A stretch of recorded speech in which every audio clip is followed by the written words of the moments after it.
Welcome to the Talking SHHH podcast. That's right. We'll be talking about music, albums, live shows, bands we love, bands not so much. Again, we're talking SHHH. Join me, Scott Nokon, and Stephen James.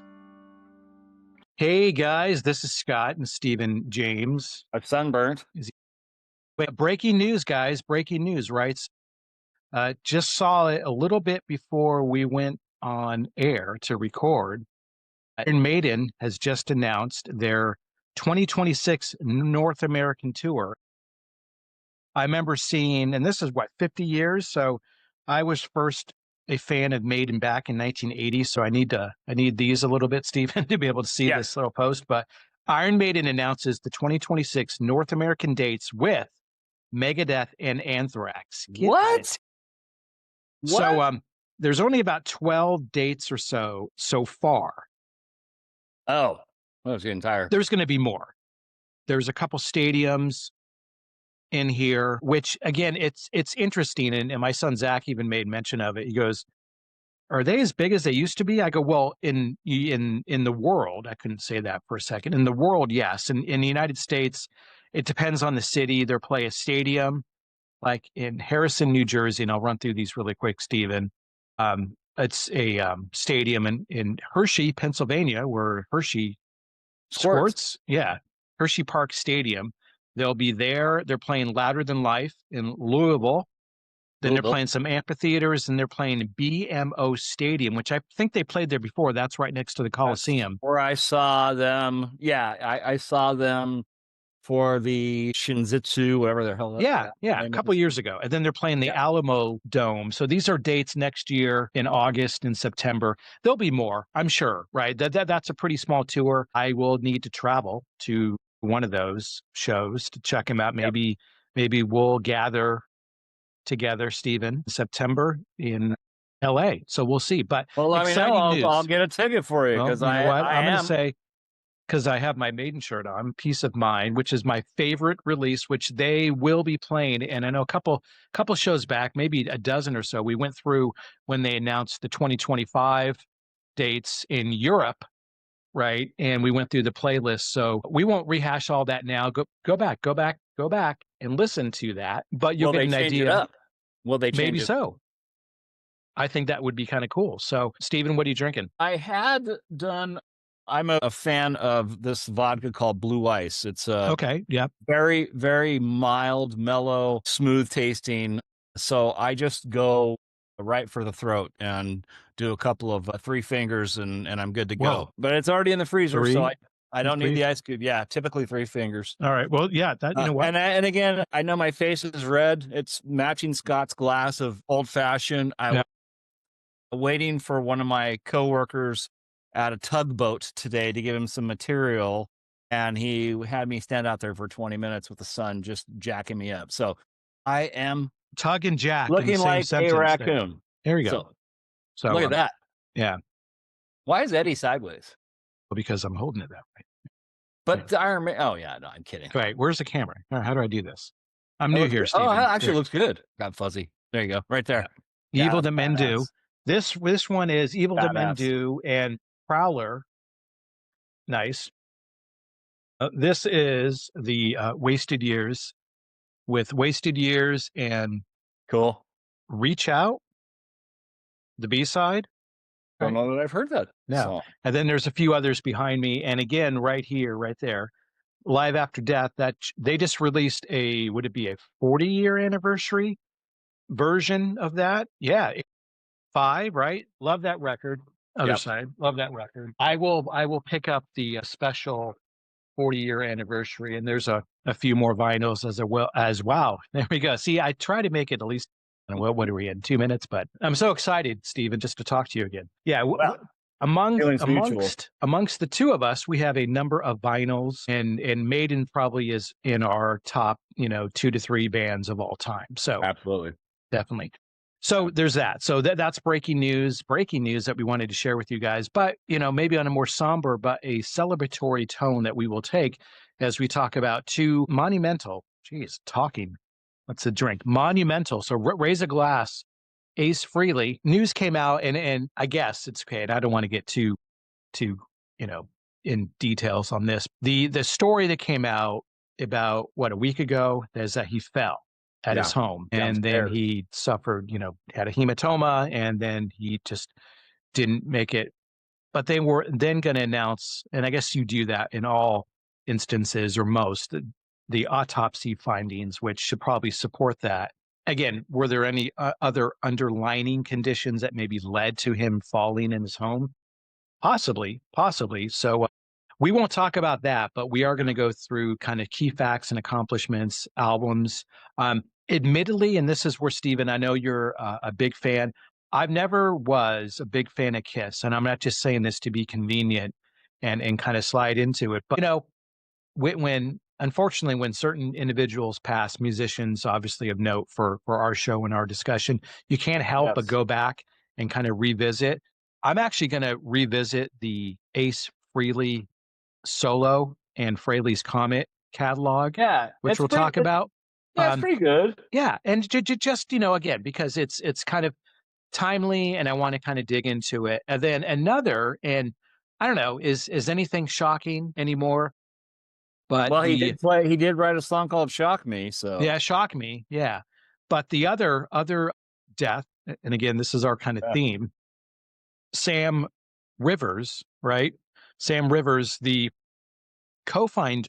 Wow, He was a co-finder at the he beginning. was a co-finder, yeah, but he co-found Limp Bizkit with Fred Durst, and along with Wes Borland, DJ Lethal, and John Otto, who is the cousin of Sam Rivers as well. But he unfortunately passed away a couple days ago, and he was only 48. So in this, we're going to go through again songwriting credits and milestones. But I do know, again, kind of digging into the details, he had a liver transplant back in 2017. Did that contribute to his early demise? Quite possibly. Again, the official cause of death, I have, as of recording this, I have not seen yet, but I don't think it was a secret that, and he started Limp Bizkit when he was like 16. And then he was 18 or 19 when the first record came out. And from there, obviously the rest is history. And then they made a huge resurgence, and I got to see him. And there was a video I was watching, that my video I filmed at the show in Nashville at Nissan. It's almost the end of the week. Nissan Auditorium. Cheers, everybody. Jesus, Nissan Auditorium. Steven, I had kind of a rough morning. Well, you've been traveling like there's no tomorrow, so yeah, so it's all catching up to me. But Nissan Stadium, they opened for Metallica, and I was just as excited to see Limp Bizkit as I was Metallica. Nice. And I remember what stood out, and we'll kind of hit on Sam, and then we'll go into Ace Frehley. How's that? Since I'm already talking about it. I'll send you this video, and you may have seen a couple of my stuff I posted, but he kind of had this kind of just a cool, casual white suit, almost think of a little bit of Miami Vice. They always kind of dressed kind of different, and I kind of liked it. But he's just up there playing bass, and he's just kind of moving around. And the one thing that stood out, he was smiling and just enjoying every single minute of it. And Which it was what it should be. It is what it should be, right? And that stuck with me. And then when I heard of his passing, that went directly to that thought where he literally was like 5 or 6 feet in front of me on stage, walking by, just smiling, looking at the crowd, in a stadium, taking it all in, really enjoying. Enjoying what he was doing and with the band. Now that was in early May. So here we are in October, mid-October, late October now, right? Third weekend. 5 months later, was he already in failing health at that point? Don't know. Could have been. If he ended up dying, I'm being presumptive here, so I don't want to be inappropriate to anybody, but having a liver transplant 8 years ago, publicized stories, you can find it on the interweb. They were partiers, right? A lot of alcohol. That went into it. Cirrhosis of the liver, that's not something you can mess around with. And well, yeah, we're enjoying a drink, not being disrespectful to those that passed, but in moderation, right? So anyway, it takes a strain on your body. Obviously, it puts you into some serious issues. But in that regard, having a transplant obviously is very, very, major operation Precarious for sure. with a lot of recovery time tied to it. Was 8 years something expected after that? I don't have the stats in front of me, and I'm not gonna just, make it up, but hey, anything could have happened, but the fact that he was on stage and they were still doing shows, I'm pretty sure at least, the Metallica tour ended May, June, July, maybe, but in that, still being active, right? Still, they just put out I need to actually listen to the song. I think it says "I Love Morgan Wallen." I think that was their latest song they put out. But again, appreciation. I've always been a big fan of Limp Bizkit. The sound, and then when you dig into it, he was a classically trained musician, jazz theory and all that. John Otto also was a jazz drummer. So when you really listen to the music, and I've heard it a lot in the last couple of days, I've always liked it just for the sheer ferocity, right? And the power it brought. When you listen to it though, there was some killer bass lines, right? Yeah, Just yeah. it was just smooth and it just flowed. Um, I I'll let you I jump in here. Yeah, Well, Steven. I just was reading a couple days ago that, and I'd never heard of this term. It's called an attended death, which means, when I had to look up the Mm, definition, meaning that it's pretty much you're not going to survive, which is yeah. like the weirdest thing, and it gave me the chills, and I felt horrible. I was like, wow, like you got this second chance, I guess, for a little bit. Live your life as if it were your last day. Uh, Hmm. and then basically they're basically saying, you know what, you're gonna die. I mean, I don't. Hopefully, it's not going against YouTube terms and services, but just reading what I had Yeah. read, it gave me the chills, and I was like, I just don't understand that, and so sad because these are influential guys. Ace Frehley back in the early 70s influenced all these bands. If you see the outpouring, and then even with Sam, he was two or three, four generations above, influencing newer musicians that are younger than us, Hmm. early 20s, 30s. So it is tragic to lose two high profile musicians in 1 week or Yeah, so. yeah, definitely. Let me go through some of his songwriting and credits, if I may. Sam Rivers, Limp Bizkit bass player, credited as co-writer of the song "Counterfeit" off their 1997 debut. That was a great song. Yeah, Credited as co-composer on "Nookie," probably one of their best tracks. "My Generation," really dig that. "My Way," great song. "Eat You Alive." So this is a track off of 2003, and I don't have the record name in front of me, but that's when Wes Borland was out of the band for a minute, and Mike Smith was the guitar player. I don't know if you remember that video. It was in the forest, and there was a at the time, a younger actress that was kind of the centerpiece for that video. But that song, "Eat You Alive," go back after this, and I invite you guys. I'm not. Maybe in post we'll drop a post, and it sounds like we know what we're talking about. In post we're dropping a clip, but that was a cool song. I don't know if you remember that, Steven, but probably if I had to, if I was called upon to give you my top 5 Limp Bizkit songs, "Eat You Alive" probably would sit at 5 for sure, maybe number 4. there you Good go. song. Overall, from a record sales perspective as a band, 40 million worldwide. Uh, I remember when, and I love these titles, "Chocolate Starfish" and "The Hot Dog Yeah. Flavored Water." I remember vividly, Stephen, vividly, I was in Atlanta, a suburb of Atlanta, and I went into a mall, and that's when records used to come out on a Tuesday. Mm-hmm. And I went in on Tuesday and I bought that record, and it sold 1.5, close to 2 million in its Not opening week. crazy.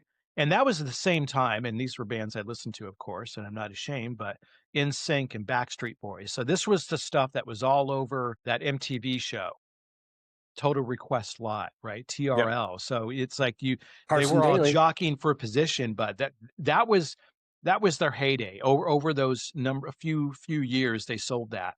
They Yeah. sold that top number of records. Again, Hmm. overall, almost 11 million copies worldwide of that record. $3 Bill, y'all, their debut, 2.5 about million. Significant Other, another great record, came out in '99. just shy of 10 million. So they got a couple diamond records in their catalog for sure. Sam Rivers, not just a bassist, again, as mentioned, he co-wrote many of the major Limp Bizkit tracks. Again, they achieved commercial success, millions sold, global recognition. And you talked about influence. It's like, yeah, his songwriting contributions help underline his influence beyond just the performance. So it's pretty phenomenal as far as what he was able to do. And again, too many times you gain a greater appreciation for someone after they pass just because you reflect on it. But certainly living in the now back when Limp Bizkit came out and just their sound and everything about it, major influence on many bands to come in the, late 2000 sorry, late 2000s Huh? into the, a good early part of this year, or early part of this decade, I'll get there, century, there we go, one of those words. But yeah, a major impact. So I really enjoyed that band still to this day. I will continue to play them, and, it's sad that he's gone, Yeah. but he left a full life. Again, condolences to his bandmates and his family. Fred Durst put out a really nice and touching tribute to Sam on the socials a couple days ago. I'm not saying that the way he kind of presented it and the way he was um, kind of his emotions in check. I don't know if you saw any of that, Steven, yet. Um, Not yet. yeah, I'm not gonna say I'll it maybe, did he know this was coming? Well, again, if he was in ill health, right, and just powered through on the last tour and enjoyed every second of it, then you know what? He went out doing something he loves. Again, appreciation for that. Yeah, I mean, and especially when you saw the age. I mean, 48. Yeah, I mean, seriously, I mean, you know, God, I'm literally 10 years older than that. And, I'm grateful for every day that I get to wake up and be a part of this life, even though the state of the country is in a bit of disorder. But uh, music is our lives. Scott mhm, can attest to it, that we can delve into music to take us away from the things that are going on, whether you're angry or you're sad or you're happy, whether you're paying tribute to somebody that means something. Like I've been playing, I know you're.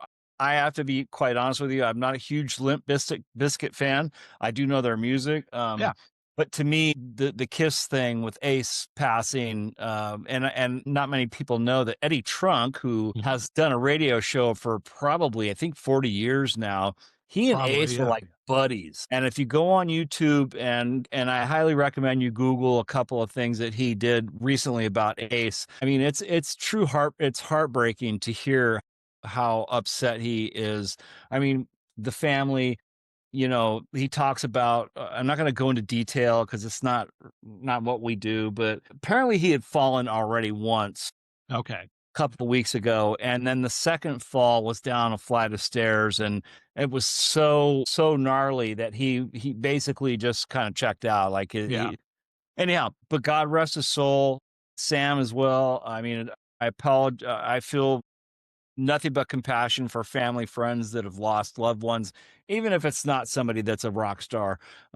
Family, friends, it's a tough time. You and I both belong to that club, and it's kind of shitty, but we honor those that were uplifting, an influence. When I was a kid, when I first got turned on to Kiss, it was God, it was probably 1975. I don't know how I got turned on to them, but I had a tennis racket, and I used to pretend I was Ace Frehley playing guitar. I mean, a tennis racket. I yeah, think kids nice, probably use a broom or whatever to just want to be a part of Kiss, and yeah, which led me into going like, so when I was that age, I learned how to play guitar. I took guitar lessons, I took bass lessons, and I took drum lessons, and I ended up the drums were like my thing. So then it was like all about Peter Criss, and when you see newer stuff, when they reunited, you're like, Peter, he didn't have what he had back then, whatever it mhm, is, what it is.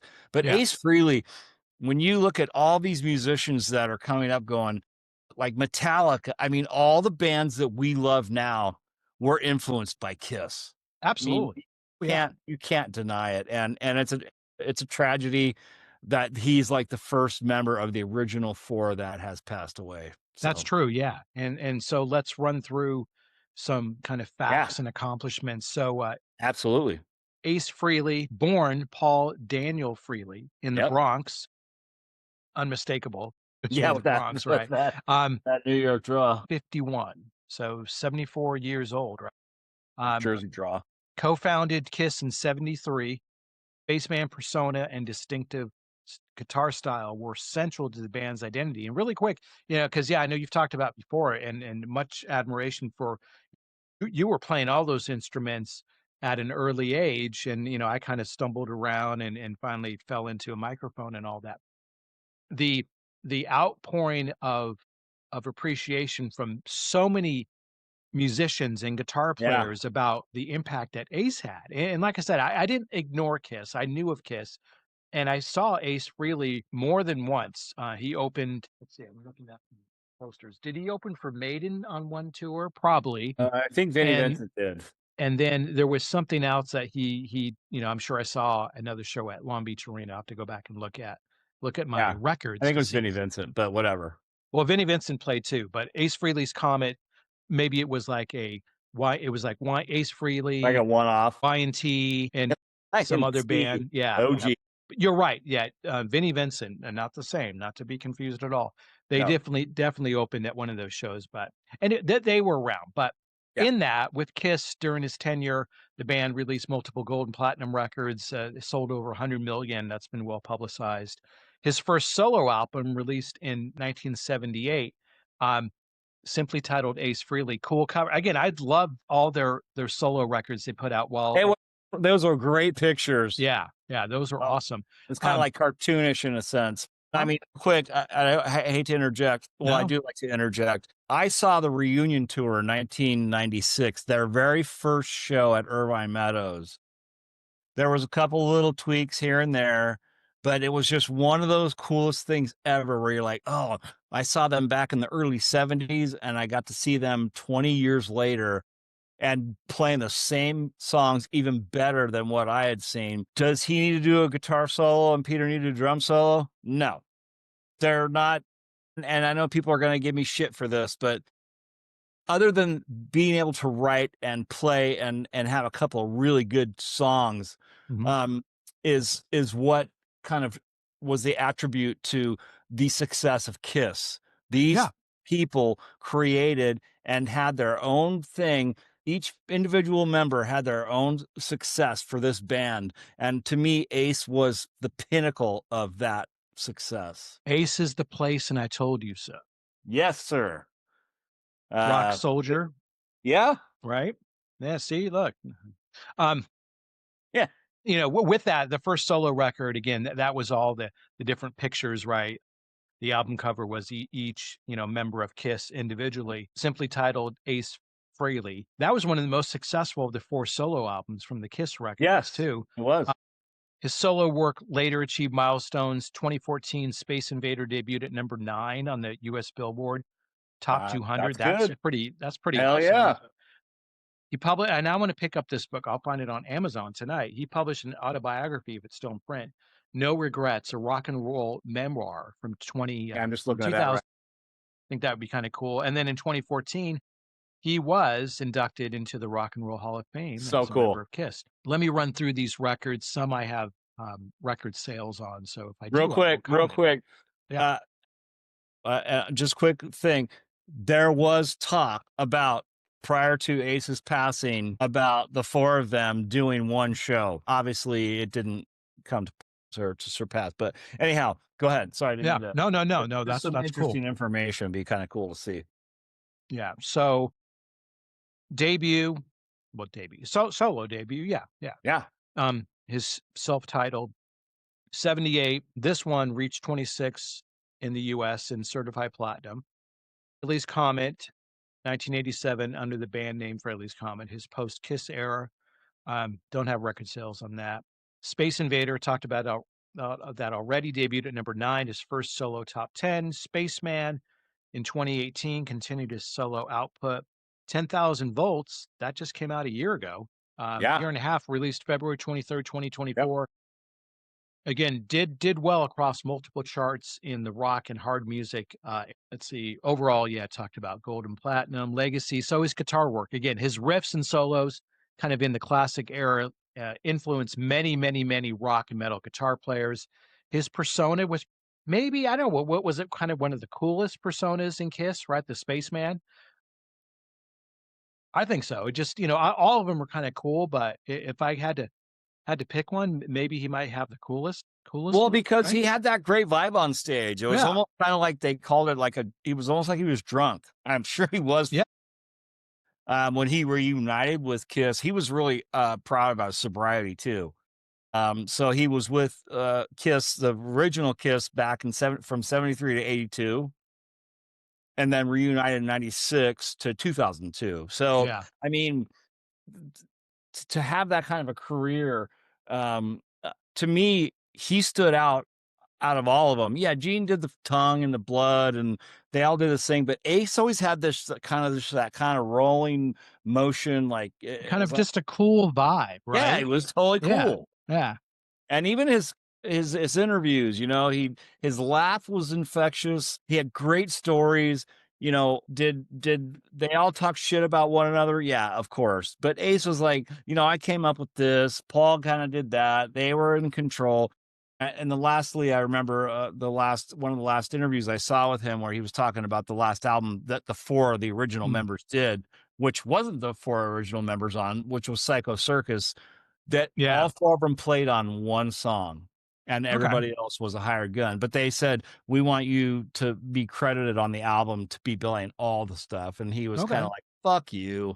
Interesting story about this guy, and the amount, and 74, I mean, hey, that guy, and he was still doing tours. I mean, I even saw a thing where he had shows coming up, Oh, yeah, yeah. basically just had to be canceled because Yeah, there was I saw a wrap him post up. the other day, and how they serve it up on social media. It could be like a 2-week-old post, and it finally just pops up Yeah, on your thread. It was Warrant, Slaughter, Ace Frehley, not in that order, but some show probably in the Midwest in let's say the spring of 2026. So I took a little screenshot of that, that's because it's cool. like, okay, yeah, obviously, what happened, but it's like, yeah, he was still going strong. He would have been 75, going into the end of this year into next year, and Who sings for Warrant?